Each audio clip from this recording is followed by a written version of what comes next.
a day that started off so beautiful and so tragically. I want to die. I feel like I want to die. I know you're saying, what could have possibly happened in the last 24 hours to drastically change my mood from the blissfulness of last night?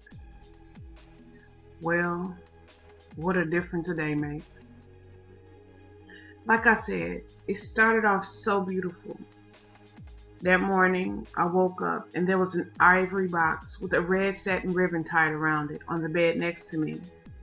When I opened the box, in it was a beautiful yellow dress, and on the inside was a little note that read, "I love the girl in the yellow dress." Tears came to my eyes because my husband was so thoughtful. See, I didn't see him or Senior for the better part of the day. They, of course, was at the gym, but Solomon had called to tell me to be ready at around 7 for our dinner tonight. I had decided against going to the gym myself. I just chose to spend the day around the house.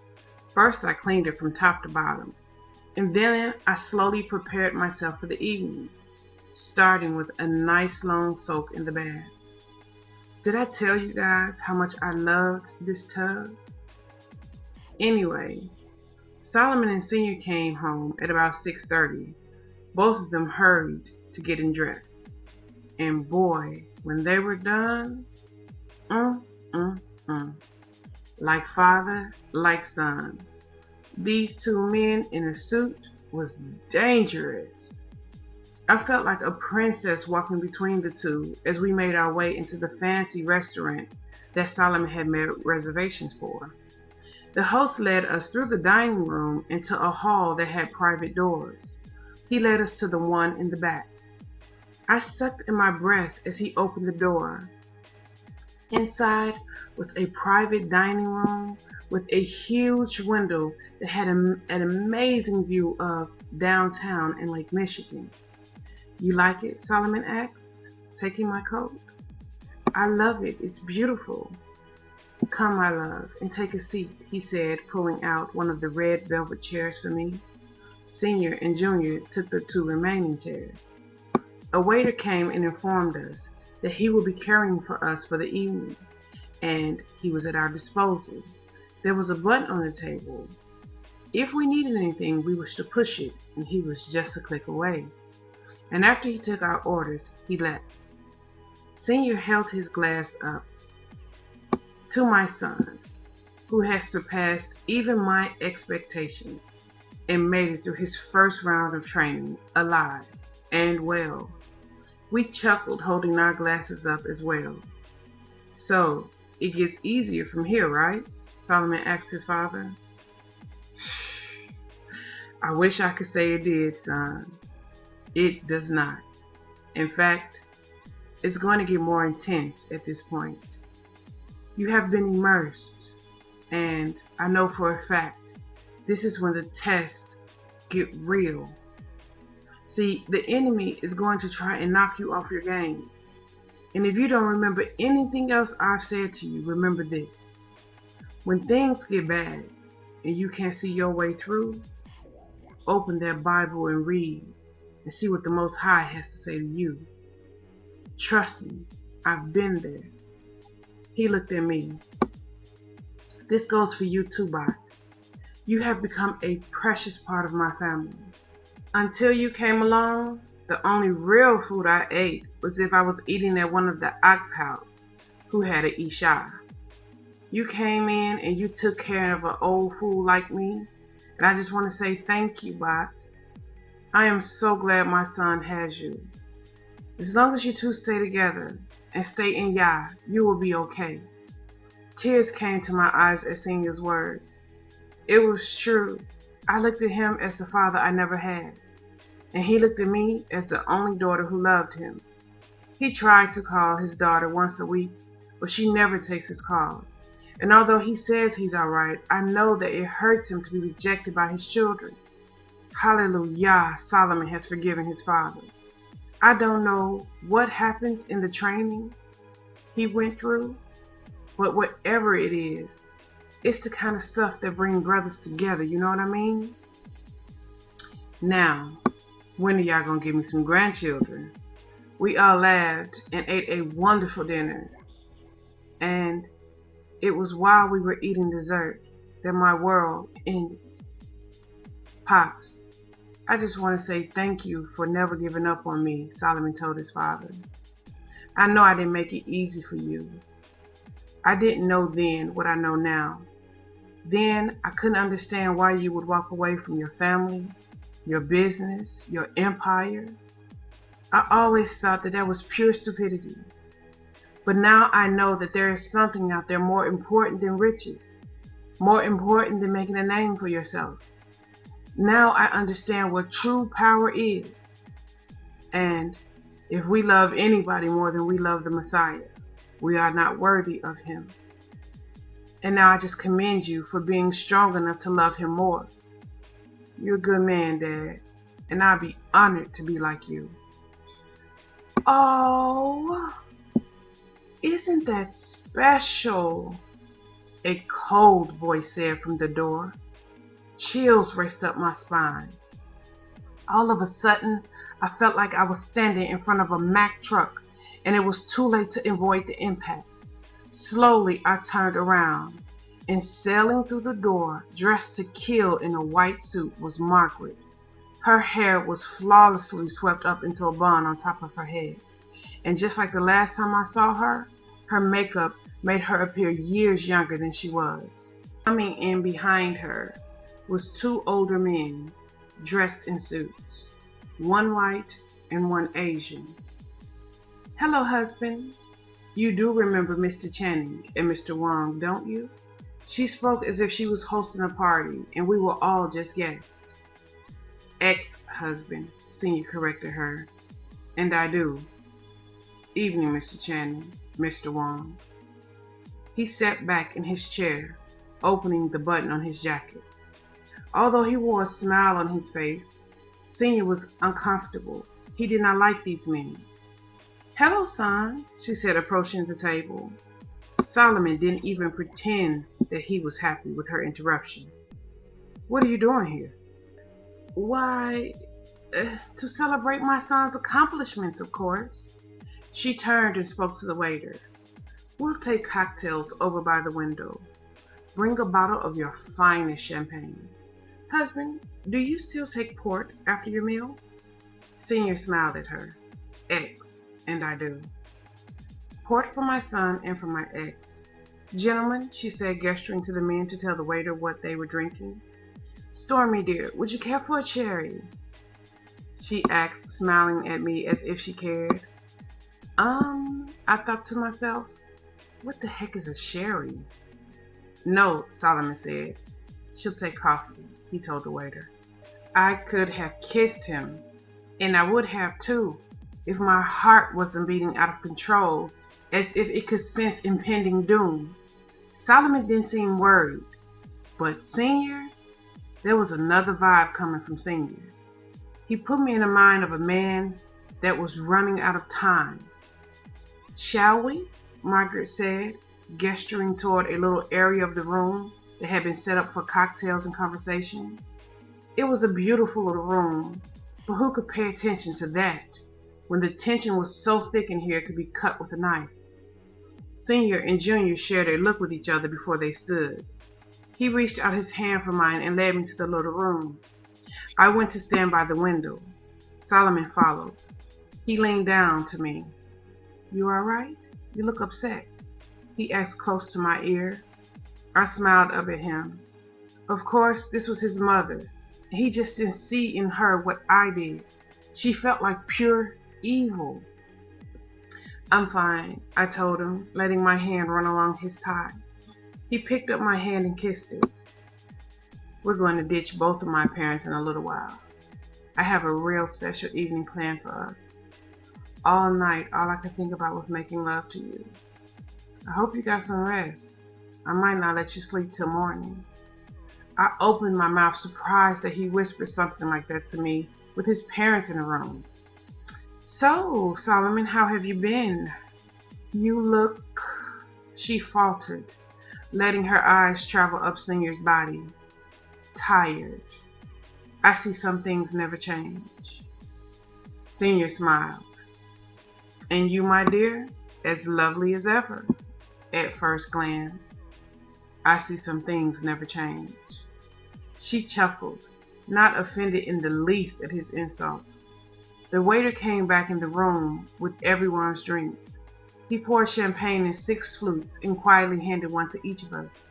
When he was done, he exited as quietly as he entered.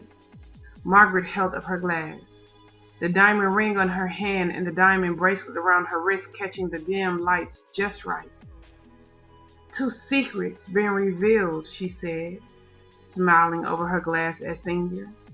He squinted his eyes. Margaret, don't start, he spat. My, Senior. You sure are touchy about secrets. Why is that? You wouldn't be keeping any, would you?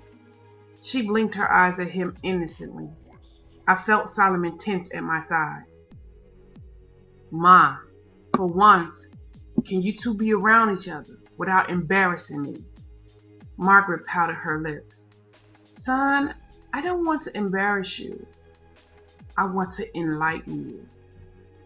I see you have come to terms with your father and forgiving him for abandoning us. But I feel you need to know the whole story before you commit to anything. I didn't abandon him, Senior spat. You and your venomous friends kept him from me. He laughed, thinking you could prevent the unpreventable. Vain waste of flesh. Still trying to be gods. Newsflash. You're gonna fail every time because it's a lie. It was a lie in the beginning and it's a lie today. And guess what, baby? It'll be a lie tomorrow. Funny you should speak on lies. Why don't you inform our son how little Stormy here came to be in his life? She smiled then. What? Me and Solomon asked at the same time. Oh, did you think a school like that just picked your name out of a hat and offered you a full scholarship? She blinked at me, pouting her lips. Bless your heart, you too cute. But no, dear, my ex-husband manipulated the whole thing. Dad, what is she talking about? Solomon asked.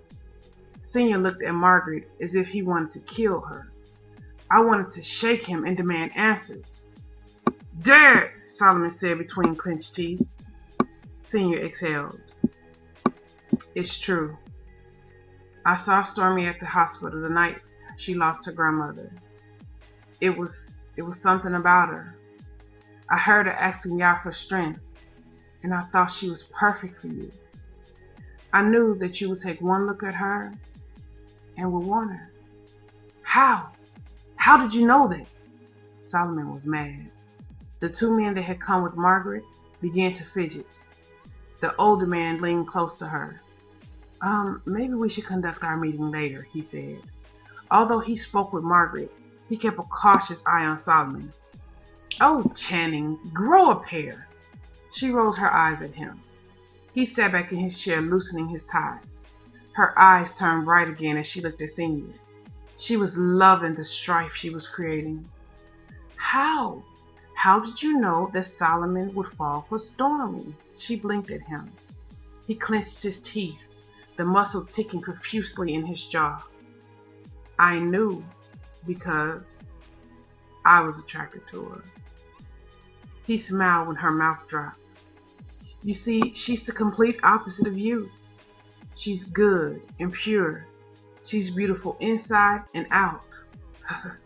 Too good for me, but perfect for him. He turned to look at his son. I had to do what I could to get you to this point. Yah led me to the hospital that night. At first I didn't know why. Then I saw her. She was crying.